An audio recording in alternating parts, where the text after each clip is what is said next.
Donc, le mondial des métiers, de nouveaux domaines professionnels à l'honneur, amis auditeurs, du 6 au 8 février. Donc, ce week-end sera à l'honneur le mondial des métiers du côté de Lyon. Justement, pour nous en parler avec nous, Madame Rachel Vouillon, directrice adjointe du salon, qui va nous parler de cette 24e édition. Bonjour, Madame Vouillon.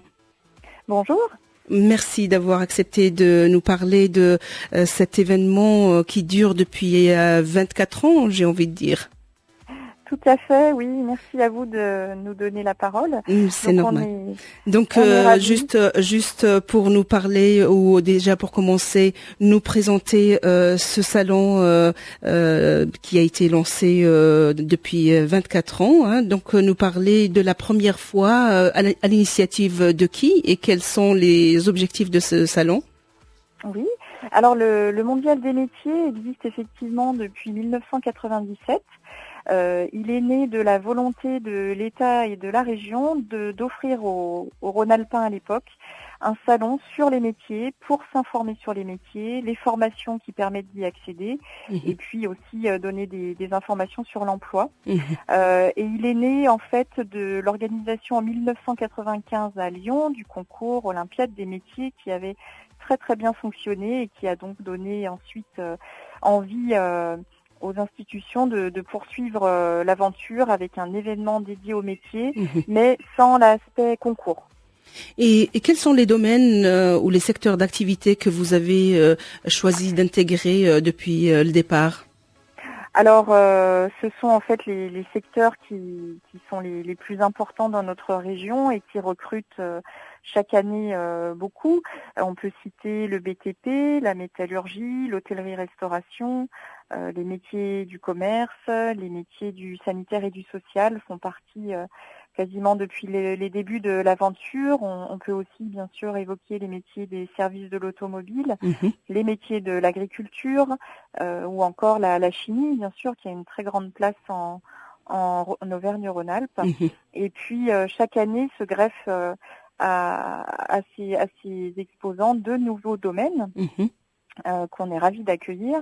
Et cette année, notamment, nous allons avoir le droit notarial. Justement, on va y revenir dans quelques instants.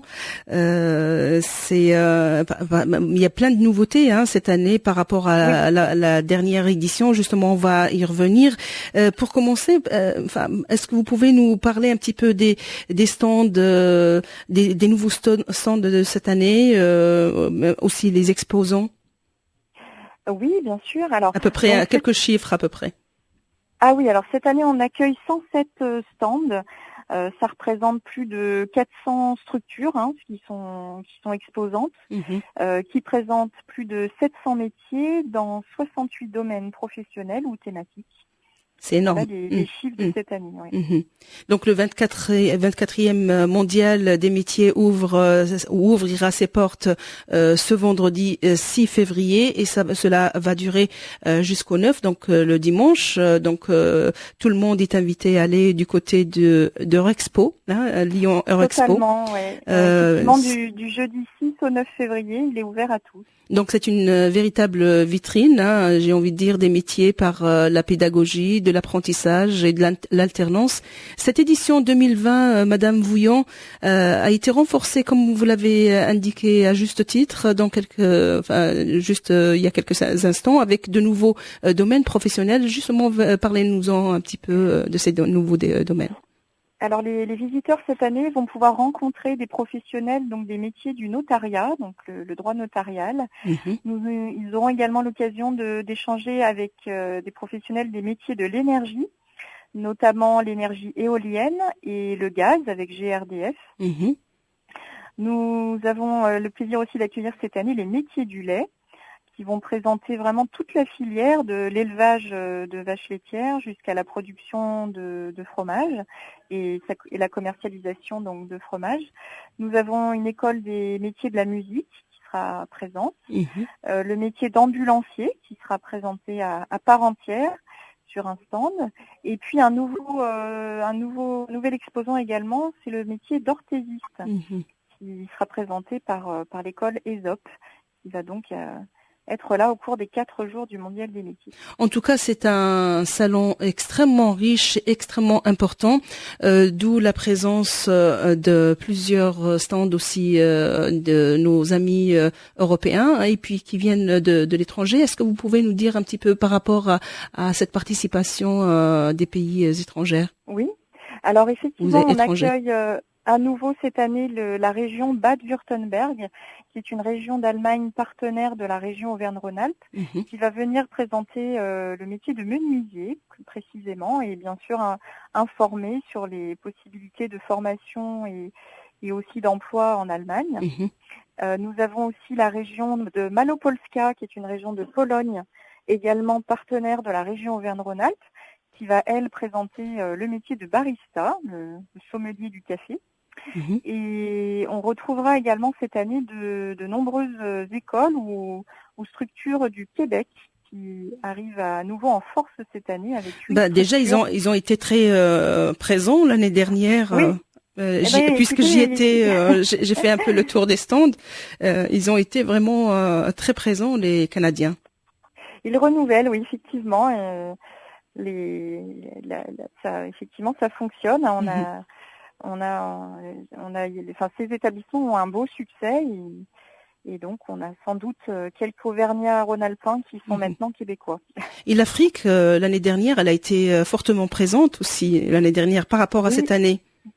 Alors effectivement, l'année dernière, nous avions des délégations qui étaient venues via l'Association internationale des régions francophones, donc avec surtout des régions d'Afrique francophone. Cette année, on n'aura pas de stand dédié ou de jeunes en démonstration, mais on va recevoir toutefois des directeurs d'établissements et des enseignants qui font une visite du Mondial des métiers, qui viennent prendre des contacts via le Mondial des métiers. Et il me semble que vous avez préparé déjà un programme à l'instar des éditions précédentes, donc des tables rondes, des ateliers, etc. Parlez-nous un petit peu de ce programme. Alors effectivement, on a un programme qui est assez riche. Il y a plusieurs centaines d'événements qui viennent animer ces 4 jours du Mondial des métiers. Donc ce sont en fait les exposants qui créent le programme du Mondial des métiers. On a notamment l'espace Agora à l'entrée du salon qui va proposer une vingtaine de tables rondes au cours de ces 4 jours sur différentes thématiques. Et puis stand par stand, on va avoir des conférences, des ateliers ou des parcours de visite qui permettent à des petits groupes de mieux appréhender un métier, un secteur avec un parcours dédié et des rencontres privilégiées avec les jeunes en démonstration. Le mondial des métiers très connu d'être un lien, un véritable pont entre l'entreprise et l'école aussi, et tous les jeunes qui se cherchent une vocation, une passion, ils peuvent trouver la formation qui leur correspond, à condition bien sûr d'aller voir les stands le vendredi, samedi, dimanche, n'est-ce pas? Oui, tout à fait. Il faut effectivement que les établissements sont là pour échanger, pour donner la possibilité donc de rencontrer des jeunes en formation et vraiment venir au Mondial des métiers, c'est non seulement pouvoir assister, voir à des belles démonstrations des gestes professionnels, mais c'est aussi pouvoir échanger avec des jeunes en formation, des formateurs, des professionnels qui sont là vraiment pour le public au cours des 4 jours. Et on a aussi des responsables relations ressources humaines, des responsables d'entreprise qui sont aussi là pour donner des informations sur l'emploi, sur les possibilités d'embauche dans ces différents secteurs. Lors de la dernière édition 2019, j'ai effectué une tournée sur les stands durant ce mondial et j'ai vu qu'il y avait des métiers généralement dites masculines ou masculins où j'ai trouvé des filles qui viennent et qui s'intéressent à ces métiers. Je ne sais pas vraiment, c'est là où j'ai vu vraiment ce lien que vous avez créé entre les entreprises et ces jeunes. Parlez-nous un petit peu comment ça se passe, le lien entre ces entreprises et ces jeunes.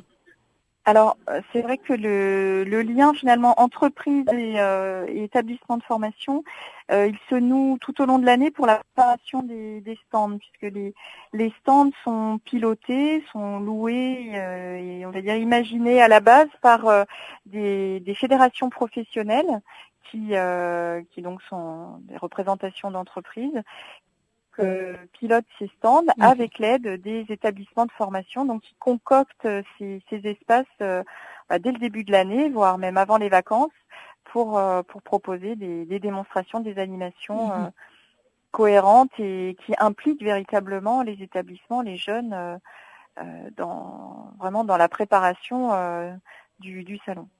Alors cette édition, cette 24e édition prend tout son sens dans un environnement complexe où toutes les mutations technologiques, sociétales, économiques viennent bousculer l'ensemble de la chaîne logique qui va de l'acquisition des compétences à l'emploi. Comment vous voyez cette mutation ou cet environnement d'ici quelques temps à travers votre salon? Alors, on n'a pas encore la boule de cristal, mais c'est vrai que mais je pense que ça fait 24 ans, je pense que les dernières éditions vous ont donné quand même une idée sur l'impact que vous avez sur le rapprochement entre les jeunes, les établissements, les partenaires économiques sur la région et pas que. C'est vrai que de ce point de vue, on n'a pas une enquête, ce serait difficile de dire voilà, tant de personnes ont trouvé leur orientation grâce au Mondial des métiers, puisqu'en fait c'est un processus qui est assez long, donc on est une étape dans ce processus, une étape importante, et nous tout simplement ce qui nous fait dire que ça sert et que ça fonctionne, c'est le succès qu'on peut rencontrer tant auprès des exposants qui renouvellent leur participation que des visiteurs. C'est vrai qu'on a des écoles, des établissements qui nous suivent, qui viennent chaque année au Mondial des métiers et eux, c'est eux qui voient effectivement le résultat auprès des élèves. Donc c'est vraiment ce qui nous fait dire que ça. Je dis ça parce que l'année dernière, toujours autour de ma participation dans ce grand salon international, j'ai interviewé moi-même des jeunes qui ont pu rencontrer ou trouver leur ou assouvir leur soif dans un métier à travers le mondial des métiers, dans l'aviation par exemple, dans l'armée de terre, l'armée de l'air, par exemple dans le travail les fleurs, devenir fleuriste par exemple, c'est pour quelques-uns c'est anodin, mais ça se forme, il y a une formation aussi pour et cela que ces jeunes que j'ai interviewés, effectivement, ils ont eu le déclic à travers le mondial des métiers. Oui, c'est vrai. Alors on a du mal à les quantifier, mais on a des témoignages effectivement de jeunes ou moins jeunes d'ailleurs qui ont découvert ou redécouvert un métier et qui ont décidé d'aller au bout et d'en faire effectivement leur métier. Eh bien, écoutez, qu'est-ce qu'on vous souhaite pour cette édition? Bon vent. Oui, merci des visiteurs heureux et orientés. Eh ben, je vous retrouverai avec beaucoup de joie le samedi prochain. Oui, merci de votre présence. On est ravis de vous accueillir à nouveau. À bientôt, Madame Vouillon. Je rappelle que vous êtes directrice adjointe du salon du 24e salon du mondial des métiers. Merci infiniment et à bientôt. À bientôt. Merci. Au revoir. Au revoir.